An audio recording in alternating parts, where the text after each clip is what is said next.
for him, but the longer he goes each day, I think the better he's going to get. Well, just the break shot to start was a lot better. It simply matters what you do at the table.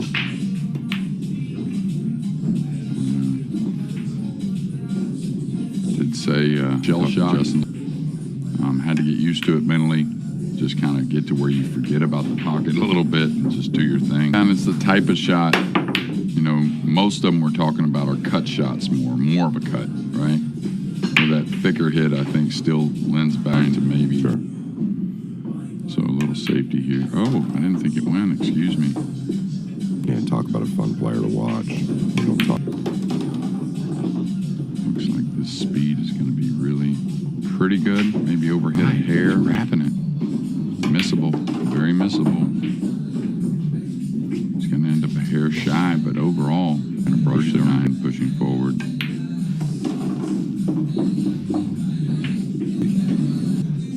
The most fearless pool player on the planet. Yeah, and sometimes, you know, he kind of sometimes paints himself into that corner, just with all the great shots he can make, and then have to make more to get out of it.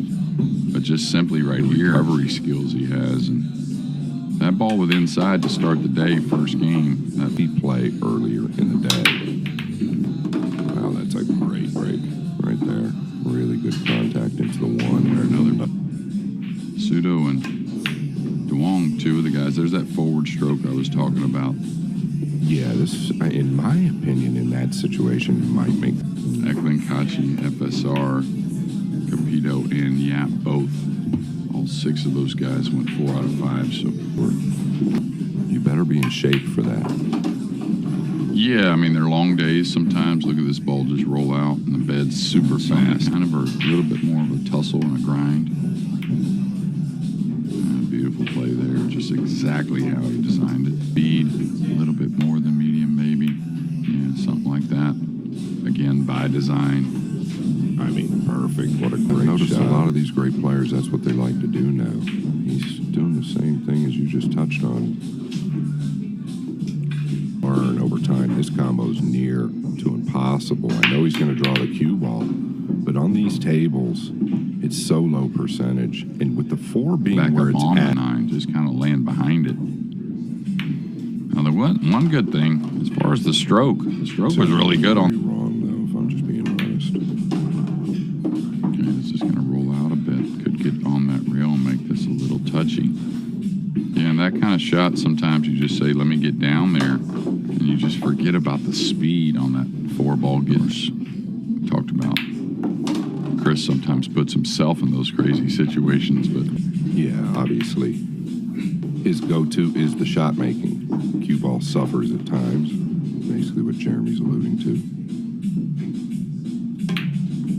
But he isn't afraid to use the inside ball, so he is dialed in with the J Flowers.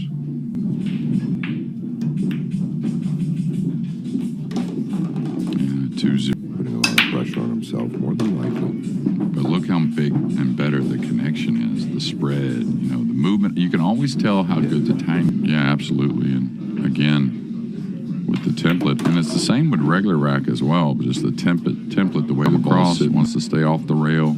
Of course, wants a good angle. This is going to be a little shy, maybe. He's not being let up here. Yeah, don't add too much right. It's more about the draw than anything. That way you can let the stroke out a little bit without it. Not enough on these tables. Yeah, nice there to stay above and get off the rail just enough to make it. On the 2, though, like you said, the break shot. That's a good feeling, right? When you've got the 2 just laying up in front of the side. This looks perfect. Yeah, and that's that maneuver, the cue ball being close quarters. No problem getting into this ball. This is just one of those racks, Jeremy, that can kind of get you dialed in, right? Like you said, did a lot of little good things. Yeah, absolutely. And you feel like you're a fish out of water if you're not breaking the balls to where it's got a chain. He really breaks the balls quite well. Yeah, again, not trying to overhit it, but not. Thing here is just you don't know about the cue ball anyway, so just make sure you're playing that object ball. A little bit, thicker and get him up top. And just play in-rail speed is all I would do, yeah. Do best you can to make it funny. Right. Carry him around the 7, moving the 2 off the 6, like that. That's the other shot I saw that laid real natural. That was the main thing. He only had to just kind of stop his ball, right? Yeah, that last win, I think, was very, very big. This was a nice hit. He's so good at the kick shot, but the speed he hit it so good. Well, you want it and try and come back to the same place. It's almost like same speed in, same speed out is what you kind of want to feel. He just caught it a bit heavy. Well, look, I think it's tight, though. Yeah. I think it's a little tight. Yeah. Well, it's going to be real tight from here. It didn't seem tight. Well, look where the 3 hit. The 3 definitely hit the.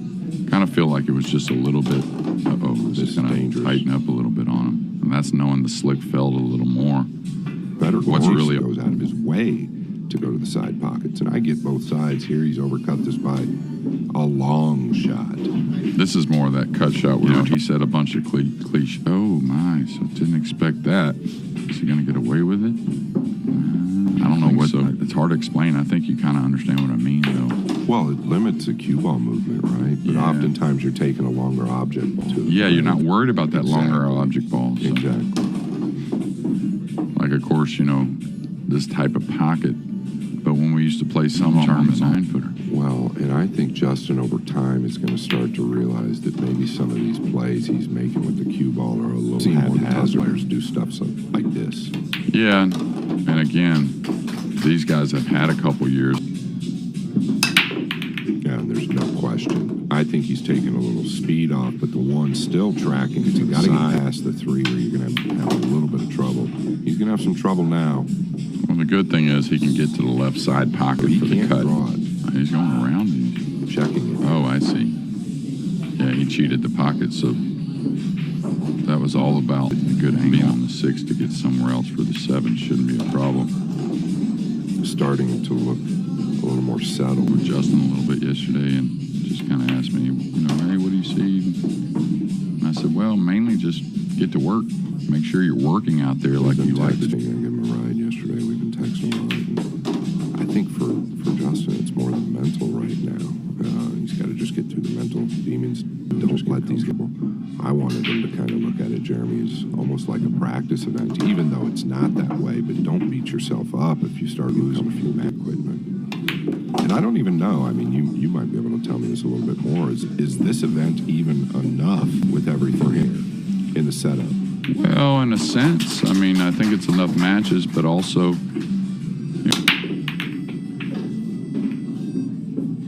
yeah, a little bit short there. One to do, no matter what. Yeah, you're saying just chip it and come around. Yeah, there's other options for sure. That one. Yeah, jeez. Yeah, this can open up off that 3rd rail real easily. So you want to hit it with a little bit more pace, I think. Okay, he's going to make sure he gets some type of look at the 3, but that was not exactly what he was looking.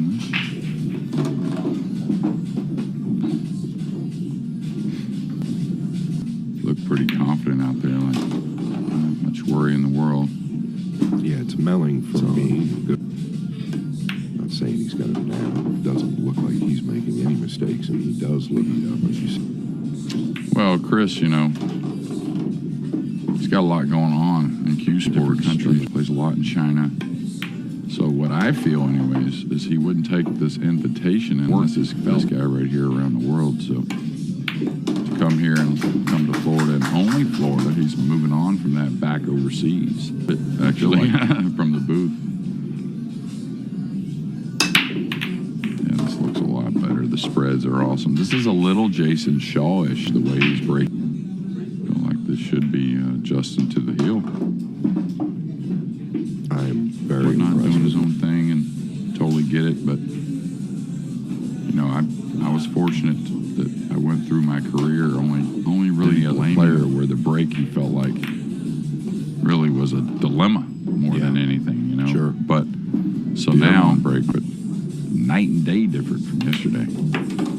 Yeah, and it could. I'm starting to think it could fall in Justin at 37. He's still in his prime. I think he still could potentially have the best years in front of him. Oh, 100%. Well, the thing is, it's crazy how the mind works, but if he got out of here and let these other great players go, but once you get out to these tournaments, the rest of the great players kind of motivate you a little bit about it. As soon as this format came out with the change in the brake rule and the 4-inch pockets, there's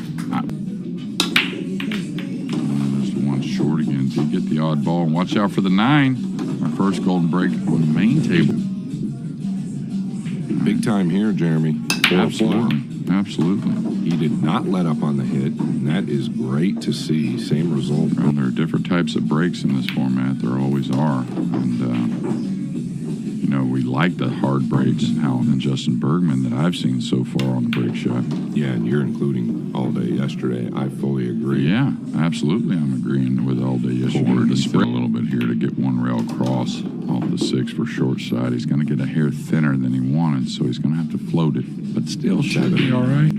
Oh, that's what his plan the whole way. Okay. Yeah. It's just a matter, again, when you get a little thinner, you could end up over the ball. Like right there, he hit the pop. He is going to be fuming. Yeah, and along with the brake